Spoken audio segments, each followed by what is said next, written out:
Dear students, SP classes में आप सबका बहुत बहुत स्वागत है। डियर स्टूडेंट, आज हम भौतिक विज्ञान क्लास 10 का ये वीडियो लेकर आए हैं। इस वीडियो में हम क्लास 10 के भौतिक विज्ञान का चैप्टर नंबर फर्स्ट, प्रकाश का परावर्तन तथा अपवर्तन इस चैप्टर को स्टार्ट करने वाले हैं।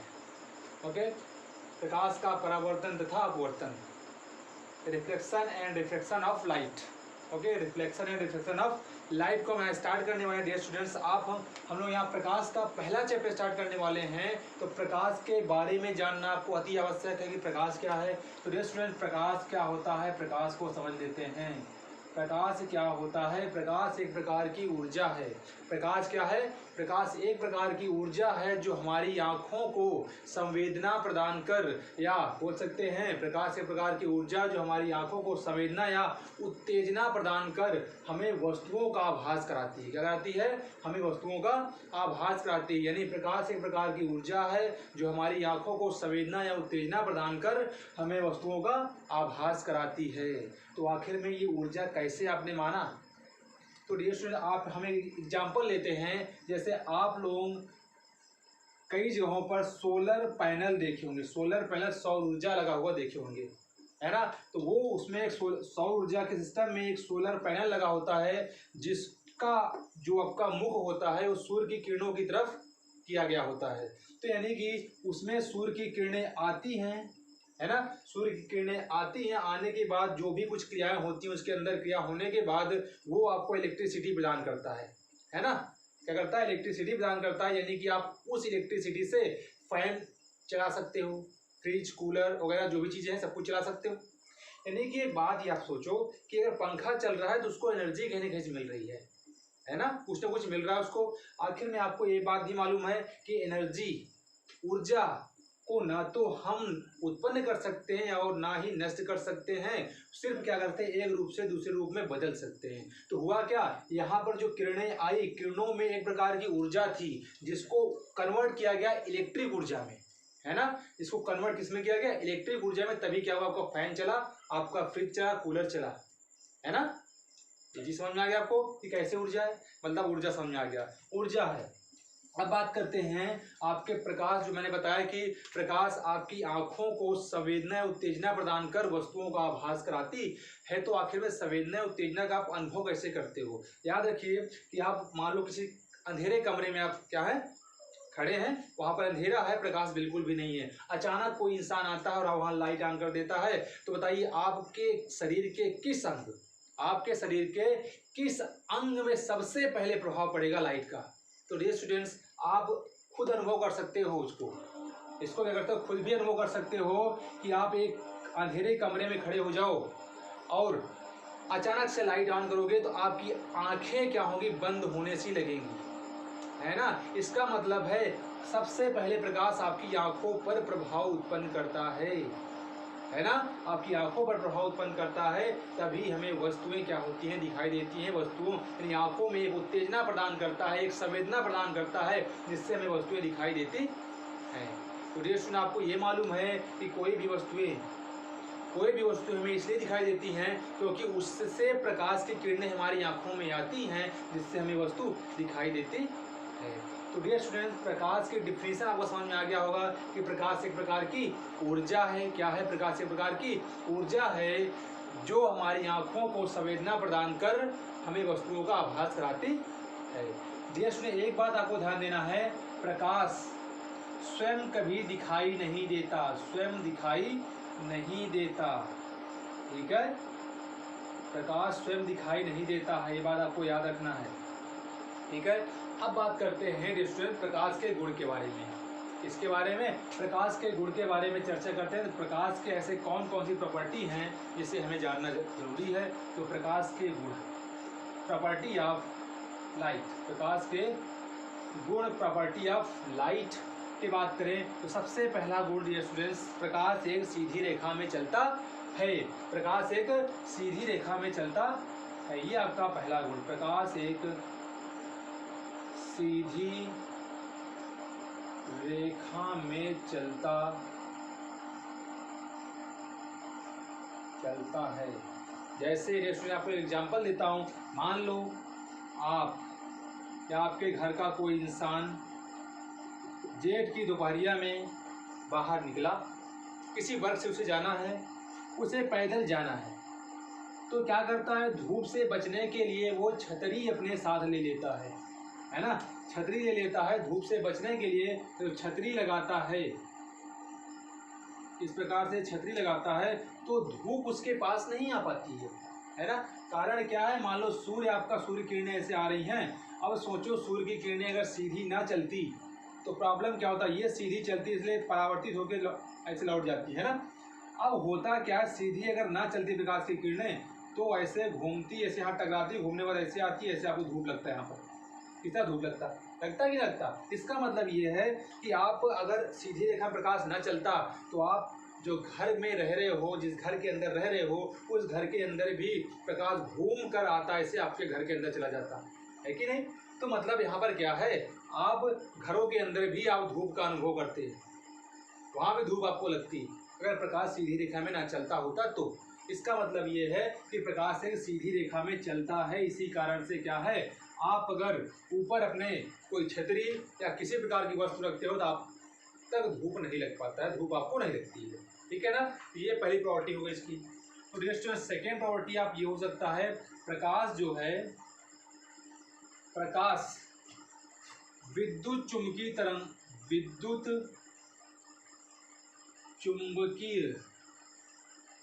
तरंगों की भांति चल सकता है, तरंगों की भांति या की तरह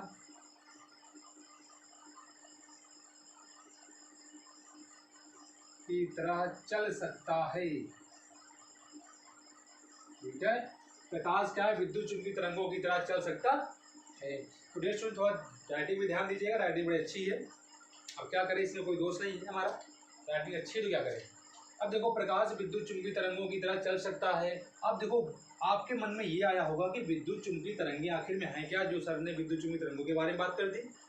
तो डेट आपको ये ध्यान देना है, विद्युत चुंबकीय तरंगों के बारे में आपको हम यहाँ पर नहीं, आपको क्लास 12 में बताएंगे, लेकिन यहाँ 11th में सिर्फ आपको क्लास 10th में सिर्फ इतना बताते हैं कि विद्युत चुंबकीय तरंगे वे तरंगे होती हैं जो किसी भी माध्यम में चल सकती है ना, जो किसी भी माध्यम में गमन कर सकती है, किसी भी माध्यम में चल सकती हैं, विद्युत चुंबकीय तरंगे कहलाती हैं, यानी कि किसी भी माध्यम। अब बात यहाँ पर माध्यम की आई, इसकी आई यहाँ पर बात माध्यम की आई, तो माध्यम की थोड़ी सी बात चर्चा कर लेते हैं। तो डियर स्टूडेंट्स, आप खुद सोचिए, आपको अगर मैं एक खुले मैदान में दौड़ने के लिए बोल दूं, आपको मैं खुले मैदान में दौड़ने के लिए बोल दूं और जल से भरे तालाब में दौड़ने के लिए बोल दूं, तो बताइए आप किस में तेज चल पाएंगे।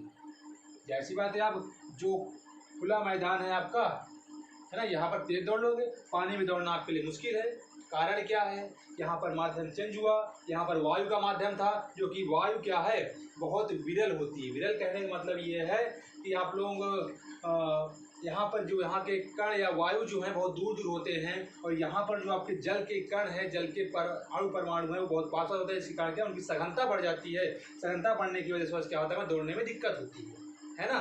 तो आपका ये जल भी क्या है, एक माध्यम है, वायु भी एक माध्यम है। ऐसे कई सारे माध्यम होते हैं, जहाँ कुछ भी ना हो उसे निर्वात बोलते हैं, जहाँ वायु हो कुछ भी ना हो वहाँ पर तो उसे निर्वात बोलते हैं। निर्वात भी एक माध्यम है ना। तो हीरा या कांच भी क्या है, एक माध्यम है।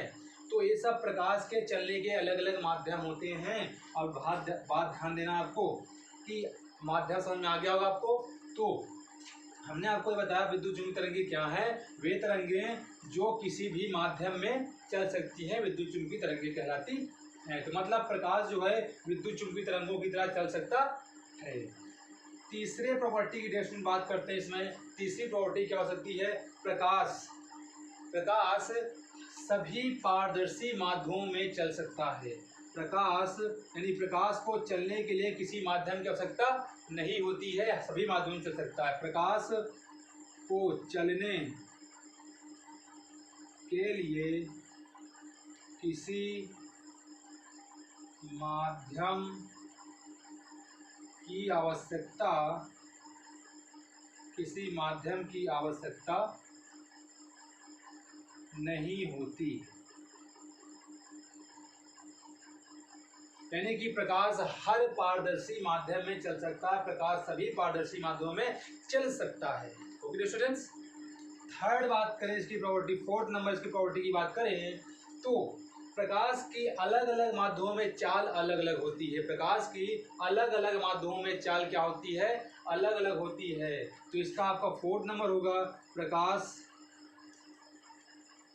की चाल अलग अलग माध्यमों में अलग अलग माध्यमों में अलग अलग होता है। ध्यान दीजिएगा, प्रकाश की चाल अलग अलग माध्यमों में अलग अलग होता है। जैसे अभी आपको बताया मैं कि जल में आप तेजी से दौड़ नहीं पाएंगे, उसकी अपेक्षा वायु में तेजी से दौड़ जाएंगे, है ना, क्लियर है ना। तो वैसे ही प्रकाश भी है, प्रकाश को वायु में और जल में अगर चलने को बोल दिया जाए तो उसकी चाल वायु में ज़्यादा होगी, प्रकाश में कम होगी। कांच में बोल दिया जाए तो वायु में ज़्यादा होगी, कांच में कम होगी, है ना। तो वही बोल रहा है कि अलग अलग माध्यम, कांच माध्यम में कुछ और चाल होगी, वायु माध्यम में कुछ और चाल होगी, जल माध्यम में कुछ और चाल होगी, निर्वात में कुछ और होगी उसकी चाल, है ना। तो वही बोल रहा है अलग अलग माध्यमों में इसकी चाल क्या होती है, अलग अलग होती है। ये students, next fifth number property इसकी होगी, फिफ्थ नंबर प्रॉपर्टी इसकी होगी कि प्रकाश में निम्न घटनाएं होती हैं। प्रकाश, अच्छा थोड़ा एक और देख लेते हैं इसी में फोर्थ नंबर में ही, प्रकाश की चाल अलग अलग माध्यमों में अलग अलग होती है।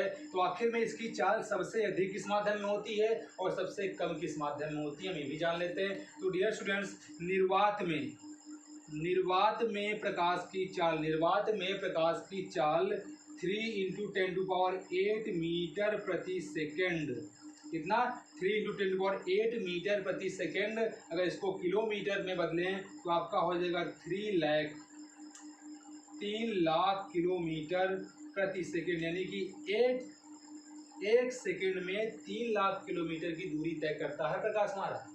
और आपको ये मालूम है कि सूर्य की किरणें, सूर्य की जो किरणें होती हैं उसे पृथ्वी तक पहुंचने में लगभग 8 मिनट 20 सेकेंड का समय लगता है। एक्यूरेट टाइम तो नहीं है, लेकिन हाँ लगभग इतना समय लगता है। ये तो एक्यूरेट है आपका, बस सेकेंड वाला थोड़ा इधर उधर है, ठीक है।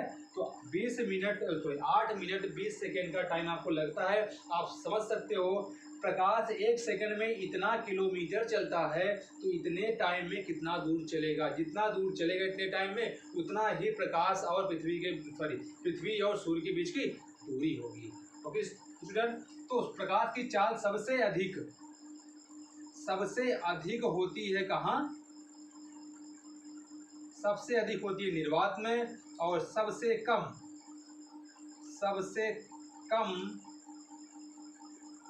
कम होती है हीरे में। हीरे में होती है, कितना होता है, 2.25 × 10⁸ मीटर प्रति सेकेंड। कितना होता है, 2.25 × 10⁸ मीटर प्रति सेकेंड। इतना चाल इसका हीरे में होता है और इतनी चाल इसमें होता है निर्वात में। तो दोस्तों, इससे एक निष्कर्ष निकला कि प्रकाश की चाल अधिकतम 3 × 10⁸ मीटर प्रति सेकंड हो सकती है और न्यूनतम कितना हो सकता है, 2.25 × 10⁸ मीटर प्रति सेकंड। मतलब इससे अधिक चाल कभी प्रकाश की नहीं होगी और इससे कम चाल कभी प्रकाश की चाल नहीं होगी, ठीक है।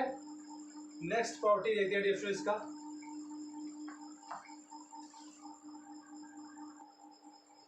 स्टूडेंट्स, नेक्स्ट आपका है प्रकाश के गुण में। प्रकाश में निम्न घटनाएं जैसे परावर्तन, अपवर्तन, ध्रुवण, व्यतिकरण, विवर्तन आदि की घटनाएं घटित होती हैं। प्रकाश में परावर्तन, अपवर्तन, ध्रुवण, व्यतिकरण, विवर्तन आदि घटनाएं घटित होती हैं। तो डियर स्टूडेंट, हम लोग यहाँ पर इसके इन घटनाओं में से परावर्तन तथा अपवर्तन का अध्ययन करने वाले हैं। किसका अध्ययन करने वाले हैं, परावर्तन तथा अपवर्तन का, इस चैप्टर के अंतर्गत। तो मेरे ख्याल से आप लोगों को प्रकाश के गुण और प्रकाश के बारे में डिटेल में जानकारी आपको मिल गई है, शायद आपको समझ में भी आ गया होगा अच्छे से। तो स्टूडेंट, अगर आपको कोई प्रॉब्लम है तो वीडियो को वहीं पर रोक कर उसको पीछे करके आप फिर से उसको देख सकते हैं, है ना। तो अब देखते हैं हम प्रकाश का परावर्तन क्या होता है। प्रकाश के बारे में जान लिए तो प्रकाश के परावर्तन के बारे में ही हम जानते हैं। स्टूडेंट्स, प्रकाश का परावर्तन क्या होता है इसको समझते हैं। प्रकाश reflection of light, what is the reflection of light क्या होता है ये समझते हैं। तो डियर स्टूडेंट्स समझिएगा, कोई आपका अगर चमकदार सतह हो, क्या हो, चमकदार सतह हो और इस पर कोई प्रकाश की किरण आपतित हो, इस पर कोई प्रकाश किरण आपतित हो तो किसी प्रकाश किरण का किसी चमकदार तल से टकराकर उसी माध्यम में वापस लौटने की घटना। अब याद रखना, हमने उसी माध्यम की बात की। उसी माध्यम का मतलब ये है कि जिस माध्यम से आई थी, वायु माध्यम से आई थी, तो वायु माध्यम में ही लौट जाए, है ना। तो यहाँ मैंने क्या बोला कि प्रकाश किरणों का किसी चमकदार सतह से टकराकर उसी माध्यम में वापस लौटने की घटना को क्या कहते हैं, प्रकाश का परावर्तन। सिंपल सी डिफिनेशन स्टूडेंट्स, तो किसी प्रकाश किरण का किसी चमकदार तल से टकराकर उसी माध्यम में वापस लौटने की घटना क्या कहलाती है, आपका प्रकाश का परावर्तन कहलाता है। क्या होता है, फिर से एक बार देखिएगा मैं क्या बोल रहा हूँ कि किसी या प्रकाश किरणों का किसी चमकदार तल से टकराकर उसी माध्यम में वापस लौटने की घटना क्या कहलाता है, प्रकाश का परावर्तन कहलाता है। इसमें ध्यान दीजिएगा, जो किरण सतह चमकदार सतह पर आती है उसे आपतित किरण बोलते हैं। क्या बोलते हैं, आपतित किरण, इसे आपतित किरण बोला जाता है। और जो किरण तल से टकराकर वापस उसी माध्यम में जाती है उसे परावर्तित किरण बोलते हैं, परावर्तित किरण।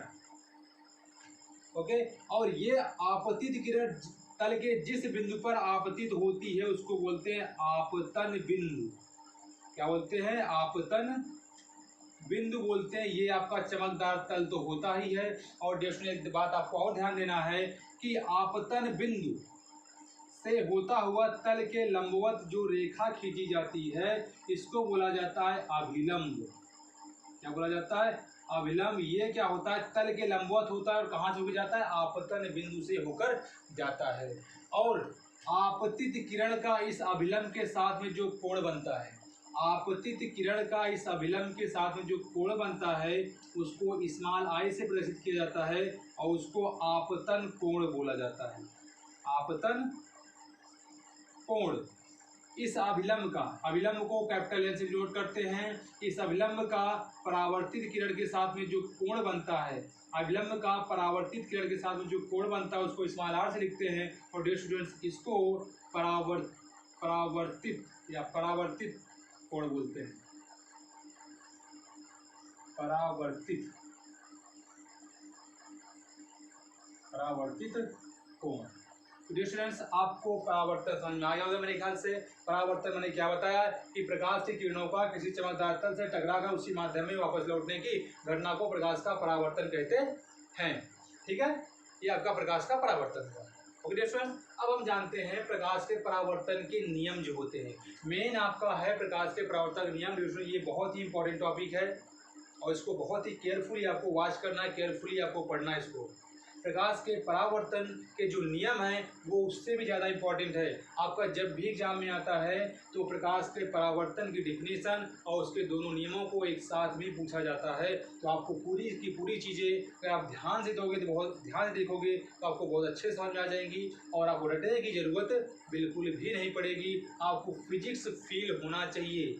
फिजिक्स जब तक महसूस नहीं होगा तब तक आपको कोई मतलब नहीं फिजिक्स पढ़ने से। तो आप ध्यान दोगे तो आपको फिजिक्स महसूस होगी, महसूस कराऊंगा मैं आपको फिजिक्स। ओके, तो स्टूडेंट ध्यान दीजिए, प्रकाश के परावर्तन के नियम की बात करते हैं। प्रकाश के परावर्तन के नियम। प्रकाश के परावर्तन के दो नियम होते हैं। कितने होते हैं, प्रकाश के परावर्तन के दो नियम होते हैं। दो नियम होते हैं। तो डियर स्टूडेंट, दो नियम में वो नियम कौन कौन से होते हैं तो ध्यान दीजिएगा। आपको मान लो ये कोई आपका चमकदार सतह है, क्या है, चमकदार सतह। मैंने आपको परावर्तन डिफिनेशन बताई कि कोई प्रकाश की किरणें चमकदार सतह पर आएंगी और टकराएंगी, प्रकाश की किरणें सतह पर आएंगी टकराएंगी, टकरा कर परावर्तित होंगी, कहाँ जाएंगी, जिस माध्यम से आई थी उसी माध्यम में वापस लौट जाएंगी, है ना। जिस माध्यम से आई थी उसी माध्यम में वापस लौट जाएंगी। और ये किरण आपकी आपतित किरण होती है। आपतित किरण जिस बिंदु पर, जिस तल के जिस बिंदु पर आकर पड़ता है उसे आपतन बिंदु बोलते हैं, और ये परावर्तित किरण कहलाती है। ये आपतित किरण, ये आपतन बिंदु, ये परावर्तित किरण, और तल के लंबवत आपतन बिंदु से जाने वाली इस रेखा को अभिलंब बोलते हैं, इसको कैपिटल एल से डिनोट करते हैं। तो डियर स्टूडेंट्स, प्रकाश के परावर्तन के दो नियम हैं। पहला नियम आपका क्या है, देखिए पहला नियम है कि आपतित किरण है ना। पहला नियम है आपतित किरण आपतन बिंदु पर अभिलंब। ध्यान दीजिएगा, आपतित किरण आपतन बिंदु पर अभिलंब तथा परावर्तित किरण तीनों एक ही तल में होते हैं। आपको एग्जाम्पल देकर समझाता हूँ स्टूडेंट्स, ध्यान दीजिएगा कि मान लीजिए एक तल है, ये आपका चिकना तल है, ये आपका चमकदार तल है। मान लीजिए उधर आपका लाइट है, उधर से प्रकाश की किरणें आपकी आ रही है ना। प्रकाश की किरणें मान लीजिए ऐसे इस तल पर आ रही, गिर पड़ रही है। ये आपका यहाँ पर क्या है, अभिलंब है। क्या है, ये अभिलंब है यहाँ पर। अब ये किरण आपके परावर्तित हुई है गई, देखिए ये परावर्तित हुई है गई। अब देखिए ये जो क्रिया हो रही है, तीनों चीज कहाँ है, इसी तल में तो है ना, इसी तल में, एक ही तल में। वही बोला जा रहा है कि जो आपका क्या है, आपतित किरण है, आपतित किरण आपतन बिंदु पर अभिलंब तथा परावर्तित किरण तीनों एक ही तल में होते हैं। तो स्टूडेंट आपको समझ में आएगा पहला नियम। पहला नियम क्या है, आपतित किरण आपतन बिंदु पर अभिलंब तथा परावर्तित किरण तीनों एक ही तल में होते हैं। ये आपका पहला नियम था। दूसरा नियम स्टूडेंट आपका क्या है, दूसरा नियम आपका है, ये आपका अभिलंब से जो कोण बनता है वो क्या बोलते हैं, आई बोलते हैं, इसको आपतन कोण बोलते हैं। और जो परावर्तित किरण का अभिलंब से कोण बनता है वो क्या बोलते हैं, आर, जिसको परावर्तित कोण बोलते हैं। ओके। अब देखिए दूसरा नियम क्या बोलता है कि आपतन कोण आई, आपतन कोण सदैव परावर्तन कोण के बराबर होता है। आपतन कोण सदैव परावर्तन कोण के बराबर होता है। ये दूसरा नियम है। परावर्तन कोण यानी कि आई आपका आपतन कोण है, परावर्तन कोण आपका आर है, मतलब ये कोण आपका हमेशा बराबर होगा। यानी आपको कि आपतन कोण सदैव परावर्तन कोण के बराबर होता है। तो गाइस ये आपको समझ में आ गया होगा। इसके दो नियम हैं, फिर से एक बार सुन लीजिए। क्या नियम है कि पहला नियम है आपका आपतित किरण आपतन बिंदु पर अभिलंब तथा परावर्तित किरण तीनों एक ही तल में होते हैं, ये पहला नियम था। दूसरा नियम था आपतन कोण आई परावर्तन कोण आर के सदैव बराबर होता है, अर्थात आई कोण आई बराबर कोण आर। तो स्टूडेंट यहाँ से हम कुछ और निष्कर्ष की बात करते हैं। आप खुद सोचिए, अगर इस जो आपतित किरण है, इस आपतित किरण को मैं इधर से इधर विस्थापित करूं तो कोण का मान आई का मान कम होता जाएगा, तो क्या आर का मान घटेगा या बढ़ेगा। आपको मैंने बताया कि आपतन कोण आई सदैव परावर्तन कोण आर के बराबर होता है। मतलब अगर ये 60 अभिलंब से 60 अंश का कोण बनाते हुए आ रही है तो ये अभिलंब से 60 अंश का कोण बनाते हुए जाएगी भी, है ना। मतलब अगर ये कोण घटा तो ये भी घट जाएगा। अगर घटते घटते ये अभिलंब पर ही किरण आ जाए, ये किरण अभिलंब पर ही आ जाए, तब परावर्तित किरण किधर जाएगी। ये स्टूडेंट्स आप खुद सोचिए कि जब ये कोण घटते घटते ये किरण आपके अभिलंब पर ही आ गई तो अभिलंब के साथ में इसका कोण कितना बन रहा है, अभिलंब के साथ में आई का मान कितना हो गया, 0 हो गया।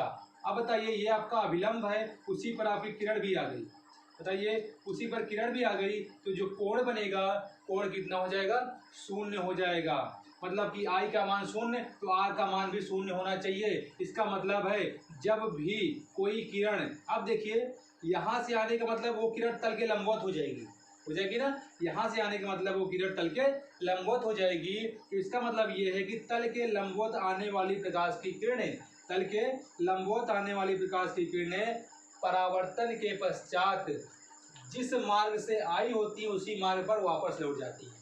क्योंकि आपको मालूम है अभिलंब से जीरो कोण बनाते हुए आ रही है तो जाएगी भी अभिलंब से जीरो कोण बनाते हुए। तो अभिलंब से जीरो कोण बनाने का मतलब उसी जिस मार्ग से है उसी मार्ग पर वापस लौट जाएगी। तो ये बात क्लियर हो गई कि अगर ये आपतित किरण तल के लंबवत हो यानी अभिलंब पर हो, अभिलंब पर ओवरलैप कर रही हो तो मतलब ये तल के लंबवत आ रही है। तल के लंबवत आने वाली प्रकाश किरणें क्या होती हैं, परावर्तन पश्चात उसी मार्ग पर वापस लौट जाती है जिस मार्ग से वो आई हुई होती है। तो डियर स्टूडेंट्स, ये आपका प्रकाश का परावर्तन हुआ। मेरे ख्याल से आपको प्रकाश का परावर्तन बहुत ही बेहतर तरीके से समझ में आया होगा। तो डियर स्टूडेंट्स, आपको कोई प्रॉब्लम होती है तो वीडियो को रोकिए, पीछे करिए और उसको फिर से समझिए, देखिए कि क्या समझाया गया है और आपको जरूर समझ में आएगा। तो गाइस